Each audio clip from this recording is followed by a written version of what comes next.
Welcome to this episode of Washington in Focus. I'm your host, TJ Martinell. With me is Carlene Johnson.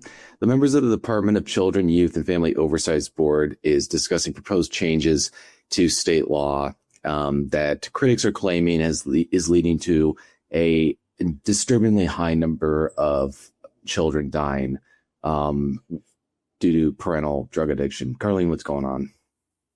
Yeah, this meeting that happened on Wednesday of the Department of Children, Youth, and Families Oversight Board was a discussion about what was the Keeping Families Together Act, which was House Bill 1227, passed a couple of years ago. And what that bill did was make it very difficult to remove children from homes of drug-addicted parents, even if there was evidence of open drug use in a home.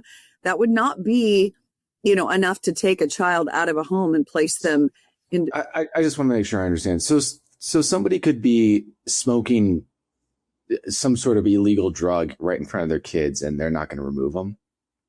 Well, that's a good question. I mean, if the I'm just gonna point out, we've pretty much banned tobacco, cigarette smoking indoors over claims of secondhand smoke, right? You can't smoke anywhere indoors, even if it's a private business, right? Yeah, that's a good comparison, right? You can't smoke within 25 feet. I mean, our state is so anti-smoking in that regard. You can't even order loose leaf tobacco online through the mail system under our state laws, because this is how opposed they are to smoking in the state. So, but somebody wants to light up, wants to shoot heroin or do meth in front of their kids, and they're like, yeah, no, we're not going to do anything about it.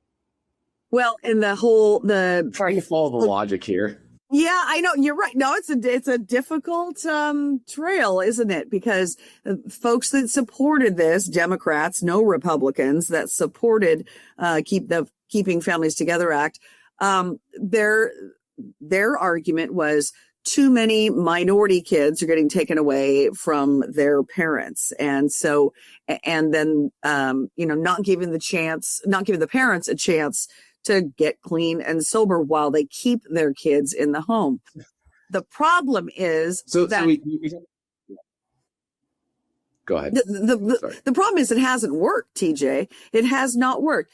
There have been very few mainstream media outlets that have even reported on this. And in the first 6 months of 2025, now you got two different pots of numbers and data that have been put out. According to DCYF, the Department of Children, Youth, and Families in the state of Washington, there were 45-ish cases of children that were killed or nearly killed. That means the kid might have been severely injured, near fatal overdose, and then revived by naloxone or whatever. Much different numbers come from the Office of the State Ombudsman, and they're the ones who audit these state agencies to make sure the state agencies are really reporting the right numbers. The Office of Children and Family Ombuds reported through the first 6 months of 2025, TJ, 92 children. So they're doing this because they claim that it disproportionately impacts not, for lack of a better word, non-white kids. So the solution is just to let them die in their homes. I don't understand how this is how that's. Well, and that's the argument. Yeah, that is the argument from groups that are trying to undo this. It hasn't worked to what it was promised. Impacts. Well, and they say, according to you, that disproportionately impacts non-whites. Well, okay, what's the problem? If they're being taken from their homes because their parents are doing drugs, that's not the kid's fault. That's not our fault. That's not society. That's like, I don't understand how removing a child from it seems like these kids, if they want to get out of a drug home, they just need to claim that they're seeking gender affirming care and their parents will never see them again. Right. Right. We laugh, but it's kind of true. If the kid got out of the home, went to some shelter and just lied and said, I'm a runaway seeking gender affirming care, they could hide there and their drug addicted parents couldn't come anywhere near them ever again. And they would never know what happened to them. Peter, the saddest thing most of the children that are dying or having these near fatal, what they call critical incidents, are under the age of 3. So we're talking about infants and toddlers that cannot speak for themselves, cannot protect themselves in these homes. And in the name of keeping families together at all costs, it seems, we've lost more children in the state of Washington than ever in 2025. And so they did in 2024, they passed something that they said was going to be the fix to the initial maybe things that the Keeping Families Together Act didn't foresee, right? So they passed Senate Bill 6109. Then that said that, okay, if it's fentanyl in the home, that's bad enough, and then we'll take the kids out. But, meth, heroin, other narcotics, addiction to prescription opioids, that's not going to be enough to take the kids out of the home. Well, that hasn't worked either, based on the numbers that we have for this year. So now we have lawmakers, including Representative Travis Couture, who will again push a bill. This, I think, will be his 3rd session around trying to push for this bill that says, okay, let's get rid of this, quote, imminent harm, that's in the Keeping Families Together Act, and say, if we find drugs in that house and we've got a critical incident or a near critical incident with this kid, and we see evidence of it when the caregiver or case giver goes into the home and says, there's Coke on the dining room table, we're going to take the kid out and protect the kid. I just find this whole thing is so appalling, because I think everyone at least has heard of one horror story of Child Protective Services removing a kid when the parents didn't do anything wrong, or where, the parent doesn't want a certain type of, I don't know, they don't want to get their kid to get a certain vaccine, and the pediatrician's, pressuring them or whatever, where they feel like their ability to parent is being called into question by somebody who has the authority to pick up the phone and get, CPS called on them. And, meanwhile, somebody's out there snorting cocaine, shooting up heroin, doing fentanyl, doing meth, and completely neglecting their infants. And our state lawmakers' response is, what can you do?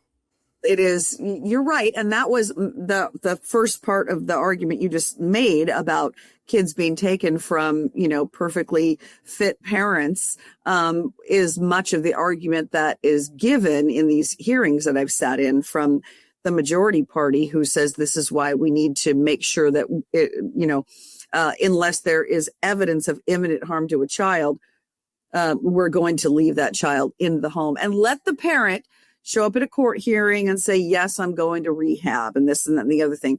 Meantime, you wait 3 months down the line and you, in many cases, have a dead child in that home as a result of not protecting the child. Sure, all of us, any of us that have had substance abuse in our families, I would be the first, because I have it in my own family, TJ, I'd be the first to say, get clean and sober and get your life back, get your kids back, and put things back in order. You deserve that opportunity. It is an illness. I will stand behind you and support that. But you've got a child in the home, potentially a 3-4 month old baby in the home. You can't take care of that baby while you're going through that process. You absolutely cannot. So we must protect the children first. And we have not put that first. And I think in this legislative session for 2026, according to what Rep. Couture told me, he's got some folks across the aisle now that are finally going, okay, what we've been doing and going so far in the other direction, and seeing the graph exponentially go up with dead and nearly dead kids in this state as a result. You can't argue against that. What's shocking to me, TJ, is mainstream media is not covering these stories. I watched that hearing on Wednesday. It was a lengthy hearing. I only sat through the first 2 hours of it. And the discussion was mostly, should we let the secretary of DCYF, Tana Sen, sit in on our meetings? And at first it was like, sure, this is her department. We're the oversight board. She should sit in on the meetings. Then you had a couple of conservative members on the board, Senator Leonard Christian and a Representative Tom Dent, who said, wait a minute, we're called as the oversight board, to hold them accountable. Why would we have the secretary in if they said it would be certainly cooling for other members that come from other state agencies and maybe from the adoption sector, from foster parent sector? Yeah. They would be the guy who's being overseen. The guy who runs the department being overseen should not be on the oversight board because he's one of the people who needs to be overseen. No, she should not. And let me remind you, Tana Sen, former state lawmaker, very left-leaning, a political appointee of Governor Bob Ferguson to run DCYF. In this first year under her leadership, these are the numbers that we have.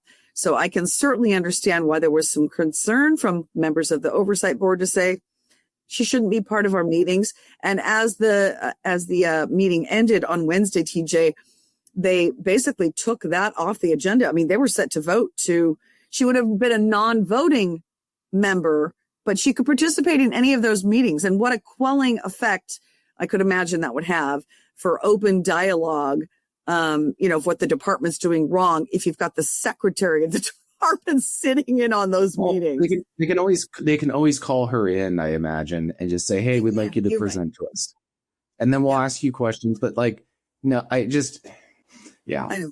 Well, I was at least pleased that the meeting on Wednesday concluded with them deciding this is not a good idea. They said we'll come back and potentially revisit the issue later. But they were set to adopt that as part of a draft legislation that they're crafting for the upcoming session to include her in or another appointed executive member of her committee or cabinet to be in on those meetings. And if not for a couple of those conservative members on the oversight board saying, wait a minute, this kind of goes against the whole idea of us as an oversight board, it wouldn't have happened. So I applaud them for speaking up and kind of getting some of the others to go, yeah, this might not be the best idea. Yeah. Well, hopefully this will be a discussion during the legislative session and it can get resolved. So this kind of stuff doesn't go, can get resolved one way or the other. So listeners can keep up with this story and others at thecentersquare.com. I'm your host, TJ Martinell. Thank you for listening to this episode of Washington in Focus.